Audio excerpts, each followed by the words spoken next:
할렐루야. 네, 오늘 창세기 16장의 말씀을 통해서 여러분과 함께 말씀을 나눌 텐데, 오늘은 믿음은 기다림입니다. 제목을 믿음은 기다림입니다 이렇게 하고 그 작은 점 부제를 붙였어요. 조급하면 안 돼요.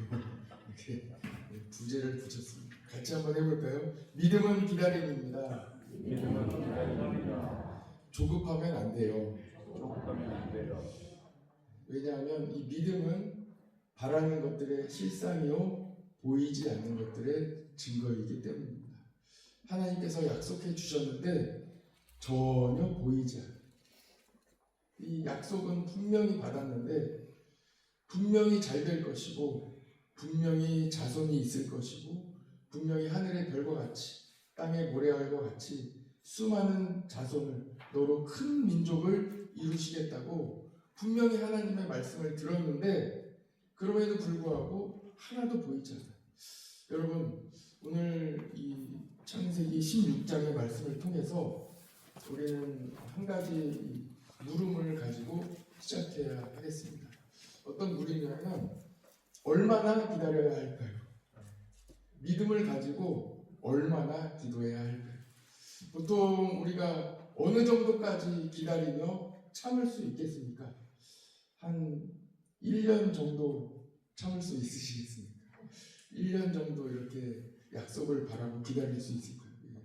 우리 권사님들은 지그시 웃고 계신데 그러면 3년 정도면 어떨까요? 3년 정도 이렇게 참고 분명한 약속을 듣고 기다리면 될까요? 하나님께서 은혜 주시기를 바랍니다. 3년 이내에 하나님께서 약속을 이루어 주시기를 축복합니다. 그러나 오늘 말씀에는 3년으로도 안 될 수도 있다. 오랜 기다림이 있을 수도 있다. 그래서 믿음이 필요한 것입니다. 한번 좀 자세히 살펴보도록 하겠습니다.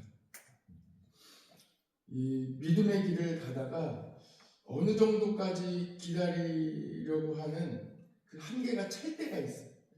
사람마다 다르겠죠. 어떤 분은 5년, 어떤 분은 3년, 어떤 분은 10년, 20년, 30년까지 잘 참는 분도 있어요. 제가 차 운전하다가 라디오를 들었는데 30년 동안 아침, 점심, 저녁으로 다 남편에게 밥을 차려주신 이 여자분의 사연이 나왔어요. 그런데 더 이상 내가 30년 동안은 차렸는데 31년부터는 내가 못 차리겠다 하고 이제 통보를 했다는 그런 사연을 듣기도 했습니다. 어디까지 참을 수 있을까요? 몇 년까지, 어느 기한까지 참을 수 있을까요? 그런데 어느 순간 그 기한이 찼을 때, 내가 더 이상 참지 못할 때에 그때에 선택을 잘못하게 되는 경우가 있습니다. 믿음의 길을 가다가 조급해요. 사실 조급하다고 하지만 개인적으로는 저는 조급함이 아닐 수도 있어요. 5년 참고 10년까지 참았는데도 그런 믿음의 일이 일어나지 않을 때, 결과가 일어나지 않을 때, 그때 10년 후에 10년 하루째에 믿음을 벗어나는 잘못된 선택을 할 수도 있다는 것이죠. 한번 살펴봅시다. 15장 1절을 한번 봅시다. 15장 1절.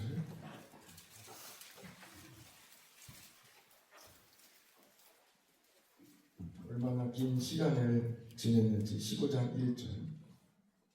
사실 12장에서 하나님께서 아브라함을 부르시고 그때 아브라함은 순종합니다. 그리고 그 후로부터 15장까지 와요. 15장 1절을 한번 보세요. 15장 1절. 아브라함을 부르시고 나서 약속해 주셨는데 그 약속이 한동안 이루어지지 않으니까 아브라함이 불안해합니다. 약속이 이루어지지 않으니까 불안하겠죠. 그때 하나님께서 나타나셔서 위로하시는 장면. 15장 1절 같이 읽어볼까요? 시작. 이후에 여호와의 말씀이 환상 중에 아브라함에게 임하여 이르시되 아브라함아 두려워하지 말라. 나는 내 맘대로 너의 지극히 큰 상급이니라. 아멘. 너의 지극히 큰 상급이니라 할 때 이 상급이 내게 자손을 주겠다 하는 그 상급이라고 여러분들에게 이미 말씀드린 바 있습니다. 너의 큰 상급이라 걱정하지 마라. 너 약속 이루어질 거야. 걱정하지 마. 그러면서 하나님께서 말씀해 주신다니까요. 하나님께서 직접 음성을 들려주시고 아브라함에게 말씀해 주셨는데 얼마나 큰 위로를 받고 마음의 평안을 얻었겠습니까? 2절 보세요. 그런데 이 아브라함의 대답을 보세요. 대답을 보십시오. 아브라함이 이르되 주 여호와여 무엇을 내게 주시려 하나이까? 지금 자기는 현실적으로 어렵기 때문에 나는 자식이 없사오니 나의 상속자는 이 다메섹 사람 엘리에셀이니이다. 나는 하나님께서 나를 통하여 자손을 주신다고 하셨지만 아닙니다. 엘리에셀이 내 자손입니다. 하고 이렇게 이야기하는 거예요. 그때 다시 또 이어서 이야기합니다. 3절까지 이어서 이야기하는 거예요.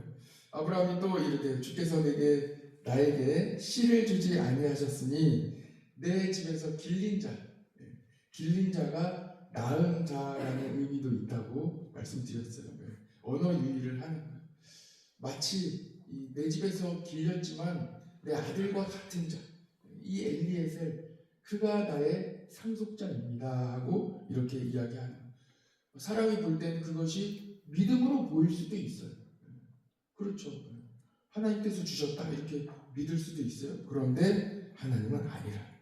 4절 말씀이 오늘 제일 중요합니다. 4절에 아니라 동그라미 있어요. 거기 아니라가 있어요. 여호와의 말씀이 그에게 임하여 이르시되 그 사람이 내 상속자가 아니라 내 몸에서 날 자가 내 상속자가 되리라. 분명히 아니라 하고 말씀하시는 거예요. 아니라 엘리에셀이 아니라 그 방법이 아니라 너가 생각하는 계획이 아니라 내 계획이 있다. 하나님의 약속을 믿어라, 기다려라 하고 말씀하시는 거예요. 그리고 나서 또 밖에 나가서 5절 보시면 그를 이끌고 밖에 나가 이르시되 하늘을 우러러 무뼈를 셀 수 있나 보라. 또 그에게 이르시되 내 자손이 이와 같으리라. 내 자손이 이와 같으리라. 너가 아들을 낳으리라. 이렇게 말씀하시는 거예요. 그때 6절 보시면 아브라함이 어떻게 했다고요? 여호와를 믿었어요. 확실히 믿었어요. 여호와께서 이를 그의 의로 여기셨다 하고 시간이 쭉쭉쭉쭉 지나는 거예요. 그런데 16장 오늘 읽은 이 말씀을 보세요. 16장에 가보니까 이 책임감을 굉장하게 느끼는 한 사람이 등장하게 됩니다. 나 때문에 조급한 거. 나 때문에 이렇게 기다리는 내가 잘못해서 이런 것 같은데 하면서 조급한 한 사람이 나옵니다. 그 사람의 이름은 바로 아브라함의 아내 사레예요. 아브라함의 아내 사레는 출산하지 못하였고 그에게 한 여종이 있으니 애굽 사람이요 이름은 하갈이라. 요즘은 이제 과학이 발달하고 의학이 발달해서 이제 아이를 낳지 못할 경우에도 그 책임이 남자에게도 있다 하는 것이 밝혀졌죠. 그러니까 누구의 책임이 아니에요. 남자의 책임인지 여자의 책임인지 누구의 책임을 밝힐 수가 없어요. 성경은 밝히지 않고 있어요. 누구의 책임이 아니에요. 의학적인 책임이 아니에요. 하나님께서 주시지 않았음을 말씀하고 있는 거예요. 그런데 조급한 한 사람이 등장합니다. 그의 아내, 그는 바로 아브라함의 아내 사레입니다. 2절 보세요. 그래서 이 조급한 사람이 믿음의 길을 벗어난 잘못된 제안을 하게 됩니다. 사레가 아브라함에게 이르되 여호와께서 내 출산을 허락하지 아니하셨으니 원하건대 내 여종에게 들어가라. 내가 혹 그로 말미암아 자녀를 얻을까 하노라 하매 아브라함이 사레의 말을 들으니라. 여러분 여기서 제가 그로 말미암아 자녀를 얻을까 하노라 이 말씀을 읽을 때 조금 이렇게 뉘앙스를 넣어서 읽어봤는데 여러분 어디서 많이 들어본 얘기 같지 않으세요? 좀 이렇게 오버랩되는 중첩되는 이야기가 떠오르지 않습니까? 맞아요. 한번 가봅시다. 창세기 3장 3절이에요.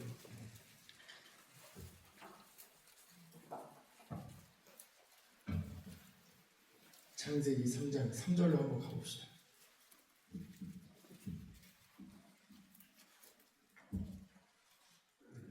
창세기 3장 3절 같이 읽어볼까요? 시작. 동산 중앙에 있는 나무의 열매는 하나님의 말씀에 너희는 먹지도 말고 만지지도 말라 너희가 죽을까 하노라 하셨습니다. 어떻습니까? 이 내면에 믿음이 막 이렇게 흔들리고 있는 이 지금 마음의 소리가 막 들리고 계십니까? 돌이 막 굴러가고 있는 이 소리가 막 들리고 계세요? 접시가 깨지고 막 이 산이 막 흔들리고 있는 마음이 요동치고 있는 이 소리가 들리시는지 모르겠습니다. 뱀이 유혹할 때 이 하와가 마음이 흔들려요.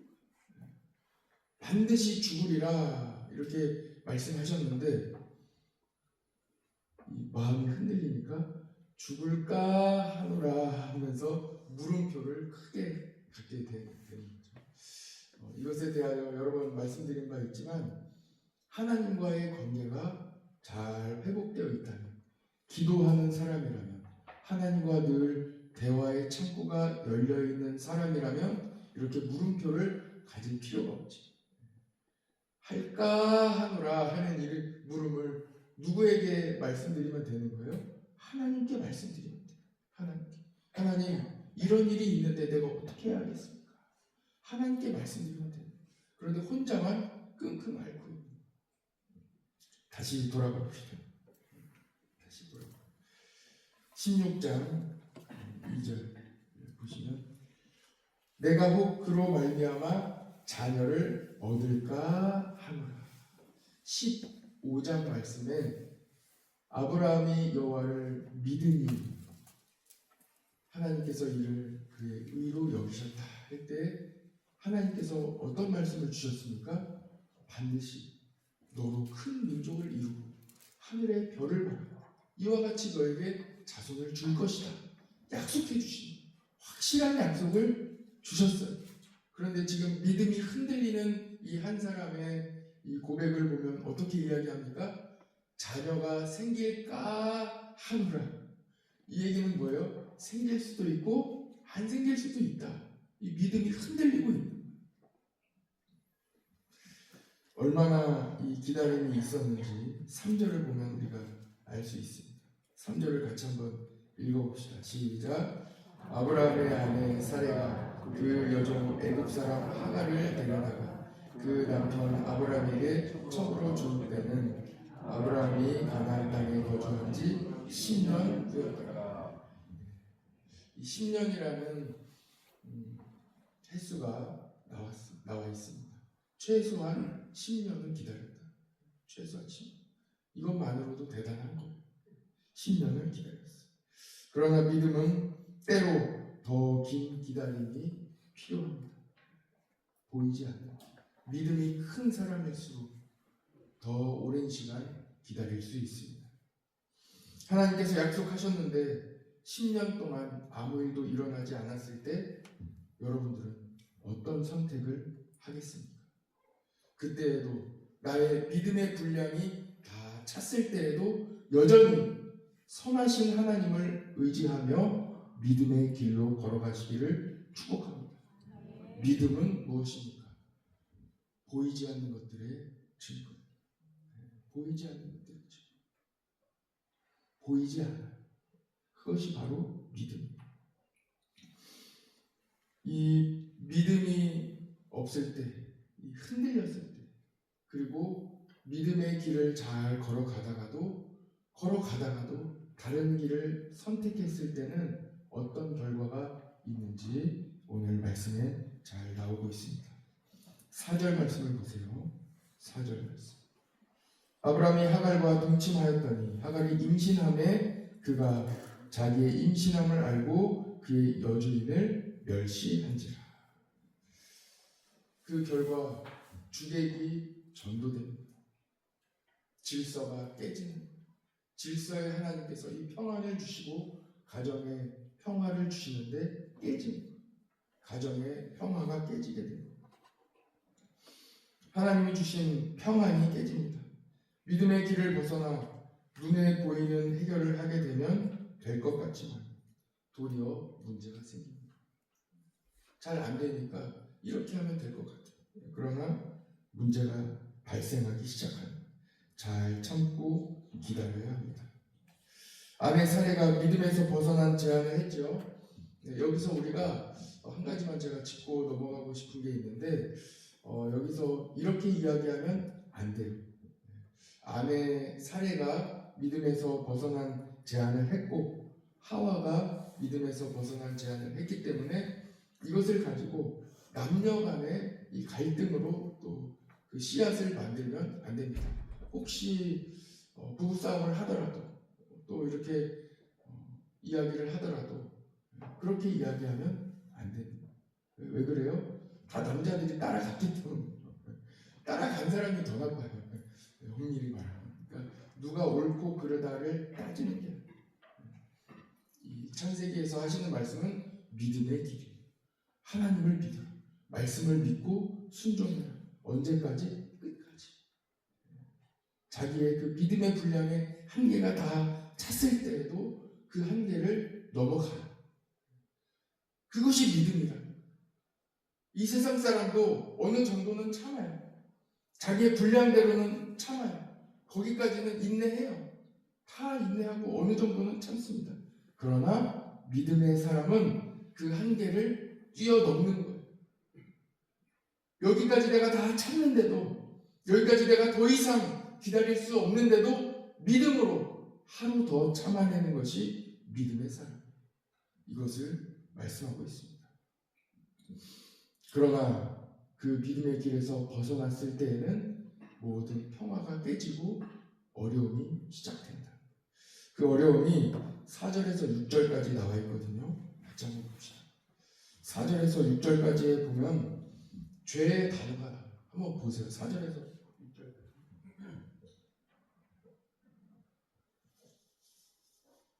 4절에서 6절까지 눈으로 한번 보시면서 죄의 단어들이 나오는데 한번 보겠습니다. 4절에 보면은 거기에 그의 여주인을 멸시한지라. 멸시. 죄의 단어죠. 어떻게 멸시할 수가 있어요? 멸시하는 건 안 돼요. 멸시. 믿음의 길에서 벗어나니까 이 믿음의 가정에서 일어나고 있는 일이 멸시가 돼요. 그리고 5절 보세요. 5절 보시면 사례가 아브라함에게 이르되 내가 받는 모욕이라는 단어가 또 나와요. 모욕. 그리고 뒤에 보면 당신이 받아야 옳도다. 방금 전에도 말씀드렸지만 너가 옳다, 내가 옳다. 옳고 그름을 따지기 시작하는 거예요. 가정은 옳고 그름을 따지는 게 아니에요. 사랑하고 덮어주고 맞다고 이야기해주고 판단하는 게 가정이 아닙니다. 계속 이어서 볼게요. 5절 끝에도 보죠. 당신과 나 사이에 여호와께서 판단하시기를 원합니다. 판단의 단어가 나오죠. 죄의 단어. 죄는 옳고 그름을 판단하는. 옳고 그름. 너가 맞다. 내가 맞다. 정죄하는. 6절에 보십시오. 6절까지. 6절에 보면 당신의 눈에 좋을 대로. 믿음의 단어입니까? 당신의 눈에 좋을 대로. 아니죠. 하나님의 뜻대로죠. 믿음대로 가야죠. 하나님의 말씀대로 가야죠. 하나님이 약속해 주셨으니까 자녀를 주겠다고 약속해 아니다. 아니다 하고 이야기를 해야죠. 아니다. 믿음으로 우리는 살아야 된다. 분명히 얘기를 해야죠. 그런데 눈에 좋을 대로 하라. 이미 다 넘어갔어요. 믿음이 하나 없는 사람들의 언어가 대화가 막 나오고 있는 거예요. 뒤에 보세요. 갈수록 더 심해집니다. 6절 뒷줄에 보면 사례가 하갈을 어떻게 했다고요? 학대했다. 학대하는. 그랬더니 하갈이 사내 앞에서 도망합니다. 학대하고 도망하고 다 죄의 단어가 나오고 있는 거예요. 그러나 그럴지라도 하나님의 사랑은 그들의 가정에서 떠나지 않습니다. 그럴지라도 하나님의 선하심과 하나님의 인도하심, 하나님의 보호하심은 그 가정을 떠나지 않아요. 창세기 16장은 그것을 말씀하고 있습니다. 그 중에 오늘 뒷부분에 보면 하갈이 도망가서 이 어려운 가운데 있을 때에 주의 사자가 하갈에게 나타나 아니다. 찾아가시는 도와주시는 길을 제시해 주시는 그 길은 뭐냐면 다시 돌아가라. 너가 있던 그 자리로 돌아가라. 거기에 복이 있다. 너는 거기에서 살아야 된다. 어려움이 있어도 자리를 지키라. 뿌리를 내리라. 하나님께서 이 하갈도 도와주시고 지켜주시는 것을 볼 수 있습니다. 13절 말씀 읽고 마치겠습니다. 13절 같이 한번 읽어봅시다. 시작. 하갈이 자기에게 이르신 여호와의 이름을 나를 살피시는 하나님이라 하였으니 이는 내가 어떻게 여기서 나를 살피시는 하나님을 배웠고 암이라. 아멘. 하갈이 볼 때 나는 주인도 잃고 다 잃었어. 아무도 없어요. 종이에요. 종은 원래 아무도 없잖아요. 자기 주인밖에 없는데 주인에게 버림받고 학대받고 도망 나왔으니 누가 있겠어요? 그런데 누가 계셨어요? 하나님이 계셔요. 나에게 아무도 없다. 나를 도와주는 이가 아무도 없다 하고 생각하던 그 한 여인, 그에게 가장 위대한 한 분이 그의 곁에 계셨고 그를 도와주고 계셨는데 그분이 바로 하나님이십니다. 그래서 하나님에 대하여 이렇게 고백합니다. 나를 살피시는 하나님이다. 나를 도와주시는 하나님이다. 내 곁에 계신 하나님이다. 내가 아무도 없다고 느낄 때 하나님은 나와 함께 계시다 하고 고백합니다. 가장 어려움 중에 계신 분 계십니까? 그 중에도 하나님이 여러분과 함께 하십니다.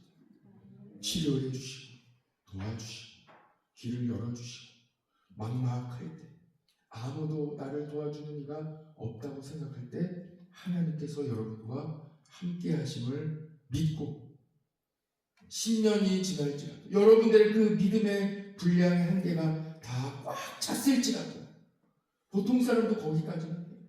그러나 그 다음 날까지 하루 더 믿음으로 살아가는 하루 더 믿음의 길을 선택하는 여러분 되시기를 축복합니다. 같이 기도하겠습니다.